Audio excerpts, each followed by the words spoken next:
Assalamualaikum warahmatullahi wabarakatuh. Innal hamdalillah nahmadu wa nasta'inu wa nastaghfiruh wa na'udzu billahi min syururi anfusina wa min sayyiati a'malina may yahdihillahu fala mudilla lahu wa may yudlil fala hadiyalah. Wa asyhadu an la ilaha illallah wahdahu la syarikalah wa asyhadu anna Muhammadan 'abduhu wa rasuluh. Ya ayyuhalladzina amanu taqullaha haqqa tuqatih wa la tamutunna illa wa antum muslimun. Allahumma shalli wa sallim ala nabiyyina Muhammad, amma ba'd. Ikhwah fillah, para pemirsa, kajian berseri Sirah Nabawiyah karangan Al-Ustadz Dr. Firanda Dirja LCMA Hafizahullah. Sampai kita pada alhamdulillah telah sampai kita pada kajian nomor 19, jilid 1 bab 3 halaman 170. Pada kajian 18 kita sudah jelaskan beberapa bangsa Romawi, Persia, ya, India, Cina dan lain-lain, sampailah ke Jazirah Arab. Dan pada saat zaman tersebut kelihatan kerusakan di mana-mana, ya, perzinahan, ribawi, kezaliman dan lain-lain. Kita telah lalui kajian itu. Nah, kita masih berada di kejahiliahan bangsa Arab, di mana perzinahan merajalela, di mana setiap orang dengan mudahnya berhubungan kelamin dengan orang lain, laki dengan wanita, di mana saja dengan cara apapun. Di sini Ustadz menurunkan istilah, ya, perzinahan pun, ya, beliau menulis perzinahan pun merajalela di Jazirah Arab sebelum Islam dengan berbagai bentuk yang bervariasi. Di antaranya adalah yang dijelaskan oleh Aisyah radhiyallahu anha dalam hadis Bukhari nomor 5127. 1. Istibda, ya, istibda, yaitu seorang suami berkata kepada istrinya, jika kamu telah suci dari haidmu, maka pergilah ke fulan dan berhubunganlah dengannya. La haula wala quwwata illa billah. Allahu musta'an.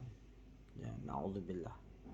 Kok bisa, ya, seorang suami bicara seperti ini pada istrinya? Sang suami tidak akan menyentuh istrinya sampai telah jelas bahwa wanita tersebut telah hamil dari fulan yang telah menggaulinya. Maksud dari perbuatan hina ini adalah agar dia bisa memiliki keturunan yang berasal dari lelaki mulia di Mekah.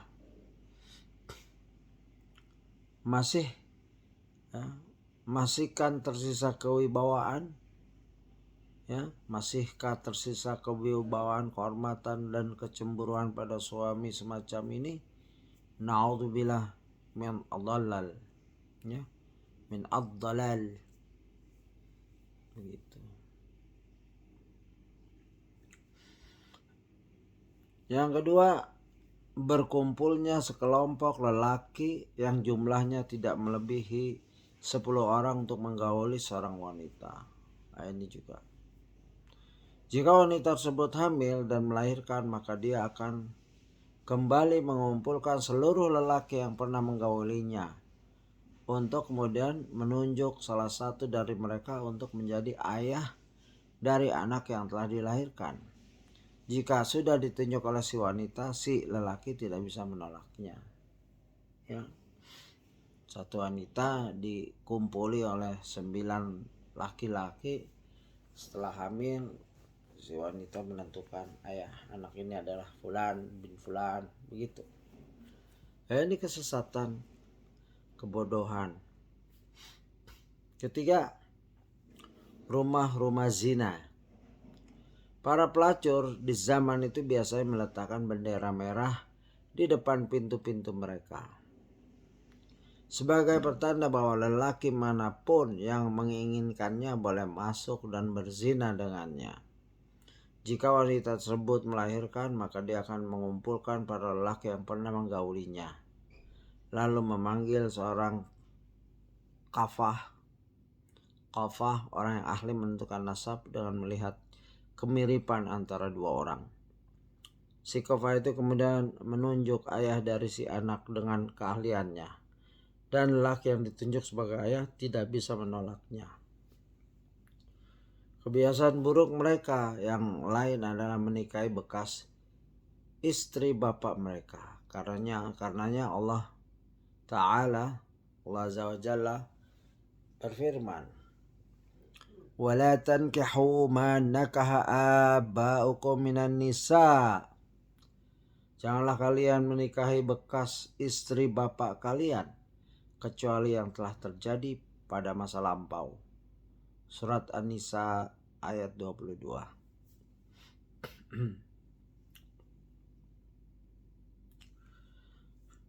Juga menikahi kakak beradik sekaligus.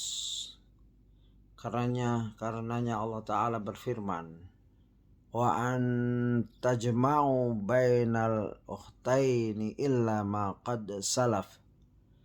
Diharamkan atas kamu mengawini dengan menghimpunkan dalam perkawinan, dalam perkawinan dua perempuan yang bersaudara, kecuali yang telah terjadi pada masa lampau. Surat An-Nisa ayat 23. Pernah memang boleh, tapi sekarang sudah tidak boleh. Zina telah menjadi kebiasaan lumrah di antara bangsa Arab ketika itu. Sangat lumrah bagi seorang laki untuk memiliki sekian banyak kekasih zina tanpa pernikahan, yaitu gundik peliharaannya. Allah mengisyaratkan hal tersebut dalam firman-Nya. Wal muhsanatu minal mu'minati wal muhsanatu minal ladzina utul kitaba min qablikum idza ataitumuhunna ujurahunna muhsinina ghaira musafihina wala muttaqidhi akhdan. Dan dihalalkan mengawini wanita yang menjaga kehormatan di antara wanita-wanita yang beriman, dan wanita-wanita yang menjaga kehormatan di antara orang-orang yang diberi Alkitab sebelum kamu. Bila kamu telah membayar mas kawin mereka dengan maksud menikahinya, tidak dengan maksud berzina, dan tidak pula menjadikannya gundik-gundik. Surat Al-Maidah ayat 5. Jadi zaman dahulu banyak gundik-gundik tanpa dinikahi. Demikian pula sangat biasa bagi seorang wanita untuk memiliki banyak pacar lelaki yang ia biasa berzina dengan mereka tanpa hubungan akad nikah, sebagaimana yang Allah isyaratkan dalam firman-Nya.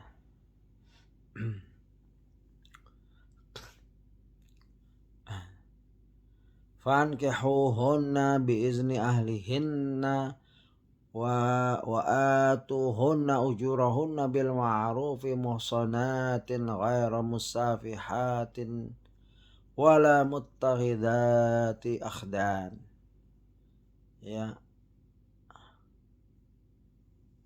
Fankihuhunna biizni ahlihinna wa atuhunna ujurahunna bil ma'rufi muhsanatin ghaira musafihatin wala muttakhidatin akhdan.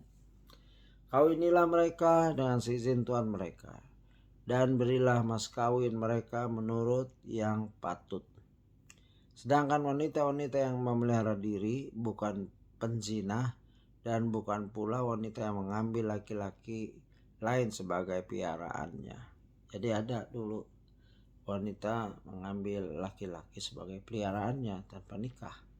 Ini dalam An-Nisa ayat 25. Imbas dari kebobrokan moral ini, para budak wanita pun biasa dipaksa oleh majikannya untuk mencari penghasilan dengan berzina. Allah Subhanahu wa taala berfirman, ولا تكرهوا فتياتكم على البغاء إن أردنا تحصنا لتبتغوا عرض الحياة الدنيا ولا تكرهوا فتياتكم على البغاء إن أردنا تحصنا لتبتغوا عرض الحياة الدنيا. Dan janganlah kamu paksa budak-budak wanitamu untuk melakukan pelacuran, sedang mereka sendiri mengingini kesucian, karena kamu hendak mencari keuntungan duniawi. An-Nur, Quran surat An-Nur ayat 33. Jahat sekali ya Tuhan yang seperti ini. Perempuan itu ingin suci tapi dipaksa jadi pelacur, melayani laki-laki yang dia tidak ingini. Ya, tuannya mencari keuntungan duniawi, yaitu duit. Kasihan. Lalu Ustadz Firanda melanjutkan tulisannya, kebiasaan kejinan biadab lainnya yang tersebar di Jazirah Arab adalah mengubur anak wanita hidup-hidup. Banyak sebab yang melatar belakangi kekejian mereka ini. Di antaranya adalah rasa takut miskin. Allah Ta'ala berfirman, وَلَا تَقْتُلُوا أَوْلَادَكُمْ خَشْيَةَ إِمْلَاقٍ. Dan janganlah kamu membunuh anak-anakmu karena takut kemiskinan. Surat Al-Isra ayat 31.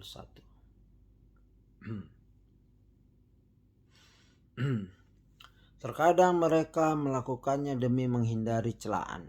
Ya, pertama takut miskin, kedua menghindari celaan, ya, dan sindiran dari kaumnya. Juga sindiran, celaan, sindiran, ya, bully, bahasa sekarang, takut dibully punya anak perempuan. Terkadang juga disebabkan aib pada tubuh atau warna kulit anak wanitanya. Dan terkadang karena menganggap wanita adalah beban dan aib, ya, berbeda dengan laki yang bisa diajak berperang dan berburu.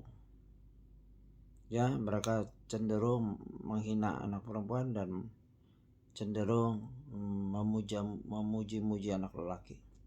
Allah Subhanahu wa ta'ala berfirman, Allah Azza wa Jalla berfirman, wa idza busyira ahaduhum bil untha dhalla wajhuhu muswaddan wa huwa kadhimun yatawara minal qaumi min su'i ma busyira bihi ayumsikuhu ala hun.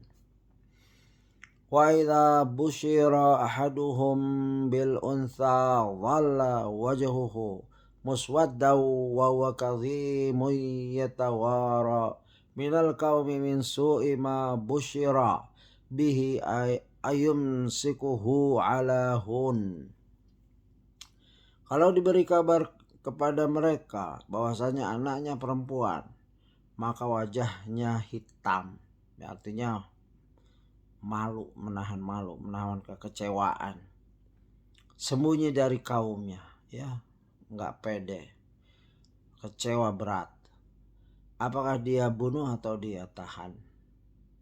Langsung di otaknya dipikirinnya bunuh, jangan nih, mumpung masih kecil, belum banyak yang tahu gitu. An-Nahl 58-59. Bahaya sekali sifat-sifat buruk jahiliyah ini. Na'udzubillah min dzalik. Alhamdulillah kita kenal Islam. Lalu beliau Ustadz Dr. Firanda melanjutkan, disebutkan bahwa pada zaman dahulu pernah terjadi peperangan antara dua kabilah besar dari bangsa Arab. Di akhir pertempuran, putri dari kepala kabilah A ternyata tertawan oleh kabilah B. Singkat cerita, semasa ditawan, wanita tersebut pun jatuh cinta kepada salah seorang musuh. Hingga akhirnya keduanya memutuskan untuk menikah. Mengetahui hal itu, sang ayah pun sangat malu dan murka, dan memerintahkan putrinya untuk kembali dan meninggalkan pujaan hatinya tersebut. Si wanita yang sudah terlanjur jatuh cinta dan menikah pun menolak perintah yang sang ayah. Akhirnya dengan penuh amarah, sang ayah bersumpah bahwa Jika kelak kembali di negeri anak perempuan, ia akan membunuhnya. Ia tidak ingin aib seperti itu terjadi lagi. Akhirnya sumpah itu pun menjadi kebiasaan turun-menurun setelah itu, dan teruslah anak wanita dianggap sebagai kehinaan dan aib. Ya, ini satu kasus, tapi mungkin orang berpengaruh, ya kan, ketua, jadi uruf, jadi kebiasaan yang salah, ya, yang berbuat satu orang anaknya, tapi yang dihukum anak-anak yang lain. Ya, ini kebodohan, jahil. Kita lanjutkan. Terkadang mereka langsung membunuh anak wanita ketika baru lahir, dan terkadang mereka membiarkannya tumbuh dan baru dibunuh saat ada laki-laki yang hendak menikahinya. Ya. Mau menikahi dibunuh. Allah Subhanahu wa ta'ala berfirman, wa idzal mau'udatu su'ilat bi ayyi dzambin qutilat wa idzal mau'udatu su'ilat bi ayyi dzambin qutilat. Dan apabila bayi-bayi perempuan yang dikubur hidup-hidup ditanya, karena dosa apakah dia dibunuh? At-Takwir ayat 8 sampai dan 9. Ya. Apa dosanya anak perempuan kok dibunuh? Ya, kalau tadi mungkin kesalahan satu, anak perempuan yang menikahi musuhnya, tapi kan tidak semua. Itu satu kasus. Ini mengeneralisir. Di sini ada catatan dari Ustadz, perlu dicatat bahwa kebiadaban ini merupakan kebiasaan sebagian orang Arab, bukan seluruh orang Arab. Bukan seluruh orang Arab kayak gitu, sebagian kelompok, ya. Oleh karena itu, tidak ada di antara para sahabat yang pernah melakukan hal semacam ini di masa jahiliyah. Ini catatan penting. Tidak ada tercatat sahabat melakukan kejahilian ini. Adapun riwayat yang menyebutkan bahwasanya Umar bin Khattab radhiyallahu an pernah membunuh anak wanitanya, maka ia adalah riwayat palsu yang tidak benar. Perlu dicatat, ya. Banyak orang mengutip, ya, mungkin saya juga dulu waktu kecil pernah, ya, dapat cerita seperti ini dari guru-guru kita, ustadz-ustadz kita yang nggak paham ilmu hadis. Ya, bahwasanya Umar pernah membunuh anak perempuannya. Dan setelah kita berkembang, ilmu bertambah, nah ini Ustadz termasuk yang mengkritisi periwayatan Umar bin Khattab membunuh anak perempuannya. Ya, adapun riwayat yang menyebutkan bahwasanya Umar bin Khattab radhiyallahu an pernah membunuh anak wanitanya, maka ia adalah riwayat palsu yang tidak benar. Nah, itu penting para pemirsa. Ya, saudara-saudara sekalian, ya, saudara-saudari sekalian, ibu bapak sekalian, ya, adik-adik, anak remaja, lihat itu, ya.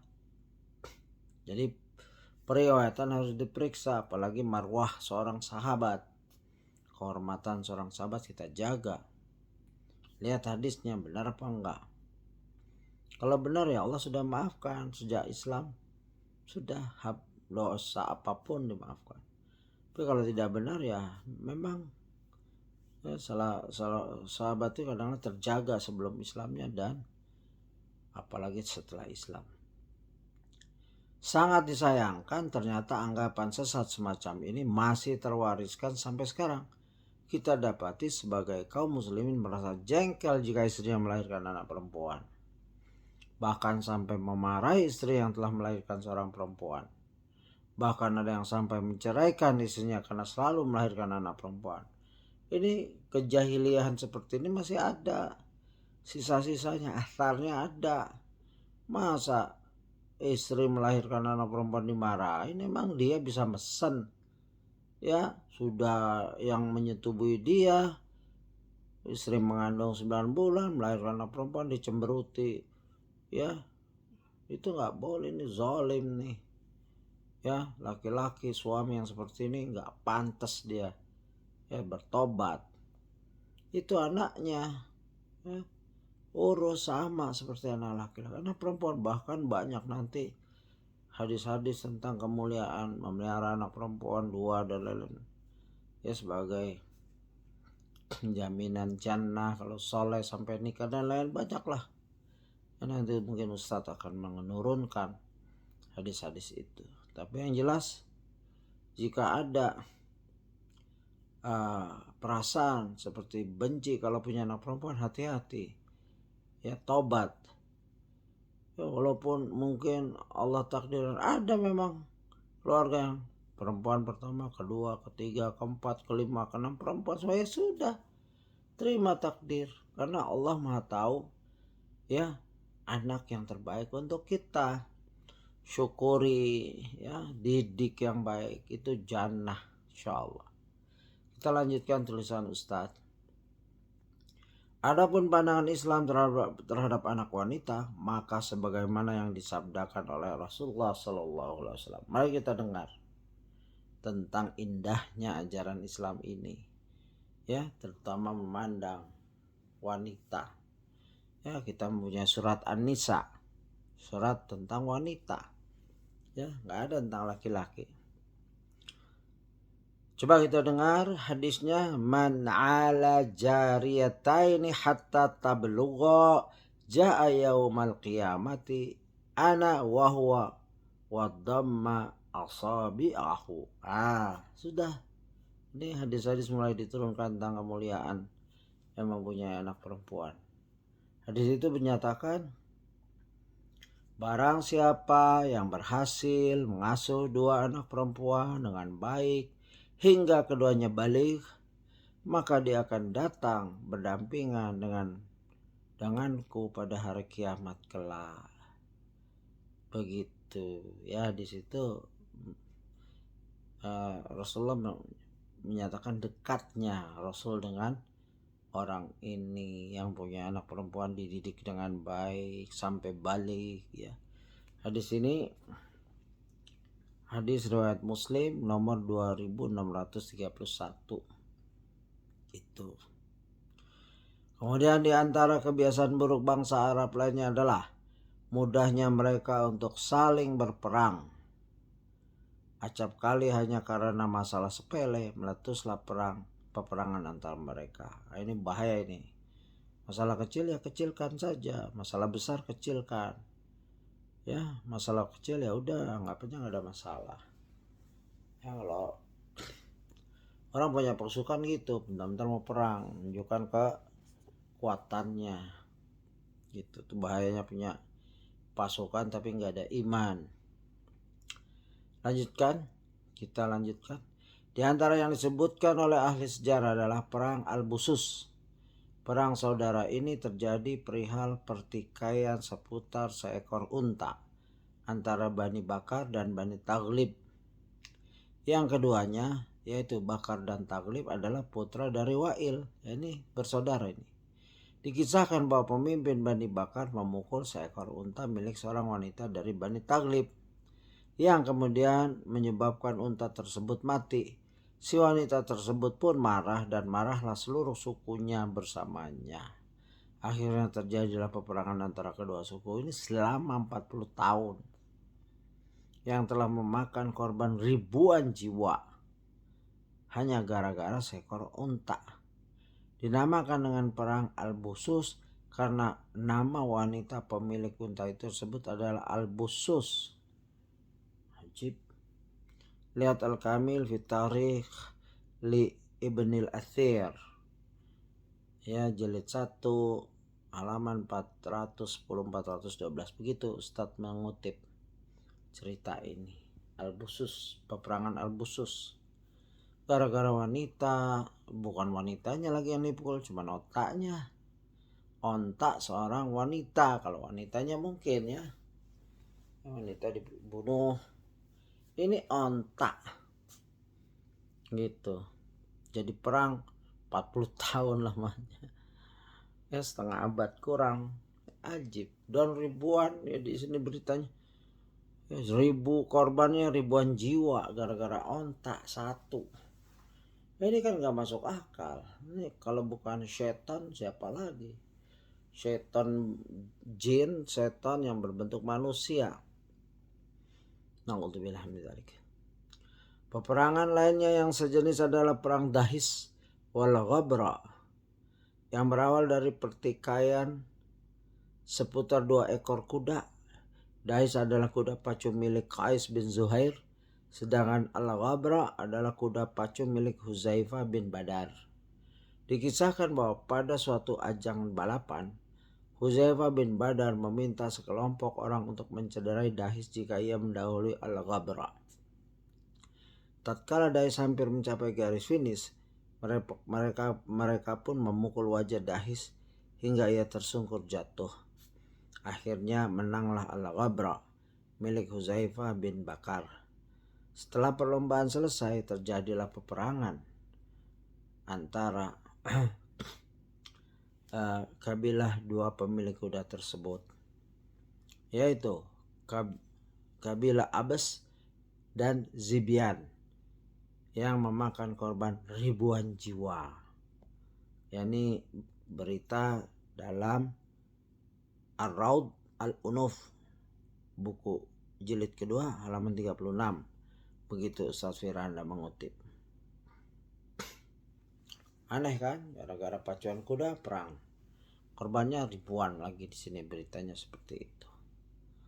Rasanya ini sejenis dengan apa yang terjadi di zaman ini, seperti berbagai pertengkaran dan peperangan yang terjadi hanya gara-gara pertandingan bola. Ya, antar daerah, bahkan negara saling mengejek, bahkan membunuh hanya demi membela tim kesayangannya. Alangkah memalukannya fenomena semacam ini. Ya, mati gara-gara mempertahankan grup sepak bolanya, itu mati dalam keadaan mati sia-sia. Ya, bisa su'ul khatimah, mati-mati yang buruk. Ya, jadi hati-hati. Jangan membunuh orang gara-gara main bola kalah. Ya, tidak ada harganya bola tuh, tapi sangat berharga jiwa manusia. Ya, begitu. Kaum musyrikin Arab juga mengklaim bahwa malaikat adalah putri-putri Allah. Astagfirullah wa atubu ilaih. Ya, mereka jahat sekali menuduh, berkata tentang Allah tanpa ilmu. Kita lanjutkan. Maha suci Allah Azza wa Jalla dari apa yang mereka ucapkan. Allah Ta'ala berfirman tentang mereka, wa ja'aluna lillahil banati subhanahu walahum ma yastahun. Dan mereka menetapkan bagi Allah anak-anak perempuan. Maha suci Allah, sedang untuk mereka sendiri yang mereka tetapkan apa yang mereka sukai, yaitu anak laki-laki. Surat An-Nahl ayat 57. Coba lihat perlakuan mereka terhadap wanita dan perlakuan mereka terhadap Allah. Ya, mereka senang anak laki-laki, tapi begitu tentang Allah dibilang malaikat tuh anak-anak perempuannya Allah. Astagfirullah, ini kejahatan, kezaliman terhadap Allah tanpa ilmu. Dari mana dia tahu? Apakah dia menyaksikan? Ya, ini zon-zon yang membahayakan, yang sesat, lagi menyesatkan. Kita lanjut. Dan di antara gambaran kondisi Jazirah Arab sebelum datangnya Islam adalah apa yang diucapkan oleh Ja'far bin Abu Thalib radhiyallahu an di hadapan Raja An-Najasyi. Ayuhal Malik, kunna qauman ahlal jahiliyatin na'budul asnam wa nakulul maitah wa na'til fawahish wa naqta'ul arham wa nusya'ul jiwar wa ya'kulul qawiyyu minna da'if. Ini gambaran ya Ja'far bin Abu Thalib waktu hijrah bertemu Raja Najasyi, dan dia menjelaskan tentang kaumnya yang begitu parah akhlaknya. Ya. Lalu dilanjutkan oleh Ja'far bin Abu Thalib. Fakunna ala dhalik hatta ba'athallahu ilaina rasulam minna na'rifu nasabahu wa sidqahu wa amanatahu wa afafah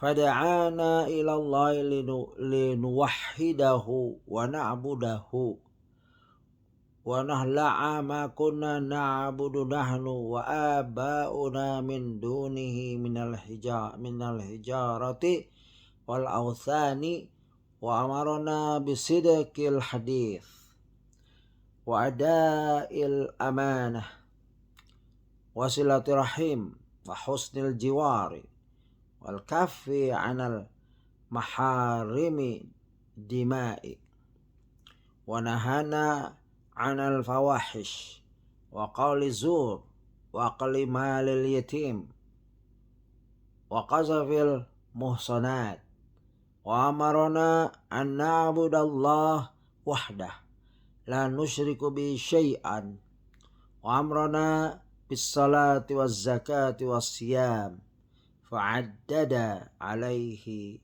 umurul Islam. Ini penjelasan seorang utusan ya dari Rasulullah, itu Ja'far, masih sepupu ya, seperti Ali ya.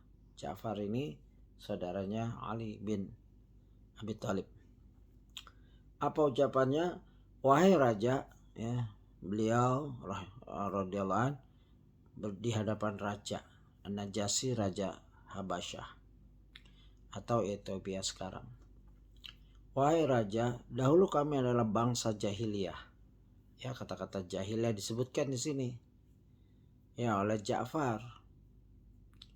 Kami menyembah berhala, memakan bangkai, melakukan berbagai macam perbuatan keji, memutus hubungan kekerabatan, berbuat buruk kepada tetangga, dan menindas kalangan lemah di antara kami. Kami terus berada pada kondisi itu hingga Allah Azza wa Jalla mengutus kepada kami seorang rasul dari kalangan kami. Kami sangat mengenal garis nasabnya, kejujurannya, amanahnya, serta kehormatan dirinya. Rasul tersebut mengajak kami untuk mengesahkan Allah, menyembahnya, meninggalkan bebatuan dan patung-patung yang sebelumnya kami dan nenek moyang kami sembah selain Allah, menunaikan amanah, menyambung tali kekerabatan, berbuat baik kepada tetangga, serta untuk tidak berbuat hal-hal yang diharamkan dan tidak membunuh. Beliau juga melarang kami dari perbuatan-perbuatan buruk, berkata dusta, memakan harta anak yatim, dan sembarang menuduh wanita yang menjaga kehormatannya dengan perzinahan. Beliau juga memerintahkan kami untuk menyembah Allah Azza wa Jalla semata dan tidak menyekutukannya dengan selainnya. Beliau juga memerintahkan kami untuk mengerjakan sholat, zakat, puasa, dan seterusnya.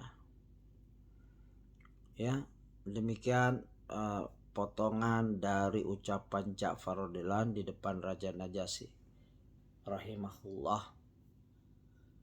Yang mana ini adalah kebenaran, ajaran, dan keburukan kejahiliahan dipaparkan berbarengan.